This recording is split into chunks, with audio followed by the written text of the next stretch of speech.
తెలంగాణలో కని విని ఎరుగని అద్భుతం వరంగల్లో జరిగింది. ఒక కోతి హనుమాన్ విగ్రహం దగ్గర కూర్చుని ప్రసాదం తింది. స్థానిక హనుమాన్ ఆలయంలో ఈ ఘటన జరిగింది. పర్వదినాల్లో హోమాలు ఇక్కడ నిర్వహించడం పరిపాటి. ఇదంతా ఒక ఎత్తైతే ఆ మధ్య ఒక సంఘటన జరిగింది. శ్రీరామనవమి నేపథ్యంలో దీన్ని జనం ఇంకా మర్చిపోవడం లేదు.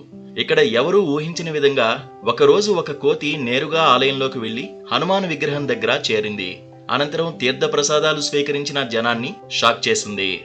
స్వయంగా ఆ హనుమంతుడే వచ్చాడని భక్తులు భావించారు. ఒక రకంగా హనుమంతుడు విశ్వరూపం చూపిన స్థలంగా ఇది మారింది. ఆయన దర్శనంతో జన్మ పునీతమైందని భక్తులు పులకించిపోతున్నారు.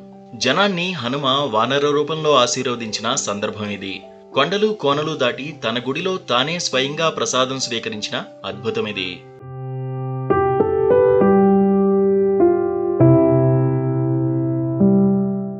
ఇలాంటి దర్శన సమయంలో ఆంజనేయ స్వామికి ఆకుపూజ చేయాలని ఆధ్యాత్మికవేత్తలు చెబుతున్నారు. తమలపాకులతో పూజించిన వారందరికీ సకల శుభాలు, ఆయురారోగ్యాలు కలుగుతాయని అనడంలో ఎటువంటి సందేహము అక్కర్లేదు. స్వామివారు ఎక్కువగా తమలపాకు తోటల్లోనూ, కదలీవనం అనే అరటి తోటల్లోనూ విహరిస్తారు. ఆంజనేయ స్వామి రుద్ర సంభూతుడు. తమలపాకులు శాంతినిస్తాయి. అందువలన తమలపాకులతో పూజించడం వలన శాంతి, సుఖము లభిస్తాయని కొందరి భావన. తమలపాకులకు మరో పేరు నాగవల్లి దళాలు. తమలపాకులతో పూజించడం వలన నాగదోష శాంతి జరుగుతుందని అంటారు.